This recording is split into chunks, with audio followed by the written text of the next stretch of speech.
मैं चंद्रकांता दांगी। मेरा परिचय ये है कि मैं एक गृहिणी और लेखिका हूँ। मेरी 2 पुस्तक प्रकाशित हो चुकी है। एक का नाम है ब्यार, जो सामाजिक और मार्मिक कहानियों का संग्रह है।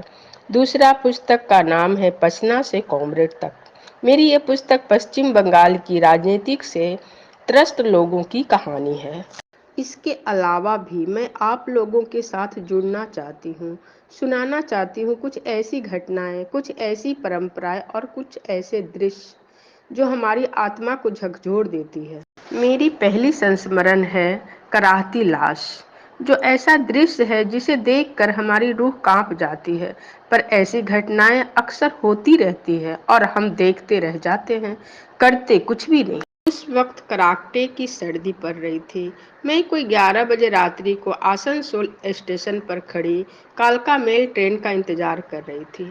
ठंडी इतनी ज़्यादा थी कि पूरे शरीर को गर्म वस्त्रों से ढक लेने के बावजूद स्टेशन में बहने वाली ठंडी हवाएं अंगों को चुभ रहे थे। ऐसी स्थिति में एक स्थान पर बैठकर ट्रेन का इंतजार करना असंभव प्रतीत होने लगा, तो मैं प्लेटफॉर्म पर चहलकदमी करने लगी। चलने और चाय की घूंट अंदर जाने के बाद शरीर में थोड़ी गर्मी आई। पर इन सभी बातों का वर्णन यहाँ मैं इस मकसद से कर रही हूँ कि मैं पाठकों के यहाँ की ठंडी हालात से परिचित करा सकूँ। चहलकदमी करते करते मेरी नज़रें एक जगह बार बार ठिठक रहे थे। उस एक स्थान पर ऐसा कुछ था जो मेरी ध्यान अपनी ओर आकर्षित करना चाह रहा था। पर ऐसा क्या था वहाँ, जो मैं बार बार वहाँ के चक्कर लगाने को मजबूर हो रही थी? बात यह थी कि लोगों की इस जंगल के बीच थोड़ी सी जगह पर सामान ढोने में काम आने वाली एक ट्रॉली पड़ी हुई थी। उसके ऊपर तो बस एक जीर्ण सी मैली चादर ही नजर आ रही थी।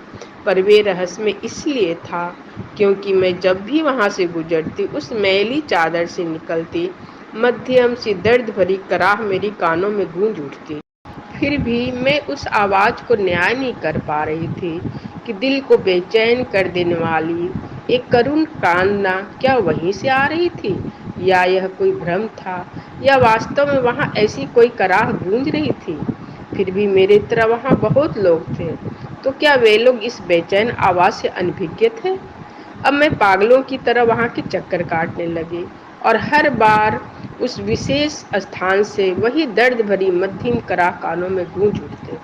कस्तूरी की खोज में पगलाए मृग की तरह मैं भी उस कांद्रा की स्रोत को पा लेना चाहती थी। मैं उस ट्रॉली पर आंखें गड़ाए देखने की कोशिश करने लगी, पर वहाँ छीन सी मैली चादर के अलावा और कुछ भी नजर नहीं आया। तो क्या उस चादर की कोई आत्मा है? बेकार की सोच थी। अपनी सोच को परे ढकेलते हुए इस बार मैं तेजी से उधर बढ़ी।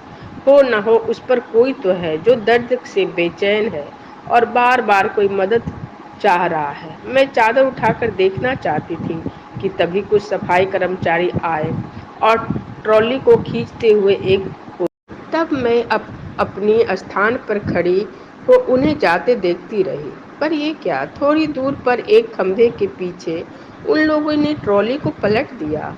उनके ट्रॉली पलटते ही एक मानव शरीर जमीन पे आ गिरी। तब दिल को दहला देने वाली वही कराह मेरे कानों में पुनः टकराई। ये देख मैं उस ओर दौड़ पड़ी, ठहरो, वो जिंदा है। पर वे लोग उस शख्स पर बिना ध्यान दिए यह कहते हुए एक ओर चल दिए, भिखारी कहीं का, चले आते हैं मरने को। मैं उस ओर भागी, भीड़ से टकराकर गोल गोल घूम गई।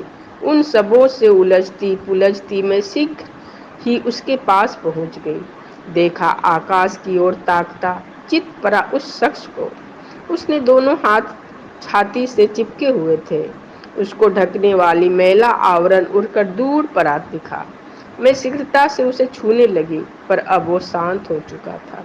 दर्द भरी कराहें उसे मुक्त कर चुके थे। पौष महीने की उस ठंडी रात की ठंडी धरा ने किसी को आश्रय तो दिया था, पर तड़पाकर उसकी जान ले ली थी। मैं थोड़ी देर तक घूरती रही उस दुर्बल काया को जो मात्र हड्डी का ढांचा था। तभी देखा मेरी ट्रेन सामने आकर खड़ी है। मैं यंत्रवत अपनी सामान को घसीटती ट्रेन में सवार हो गई।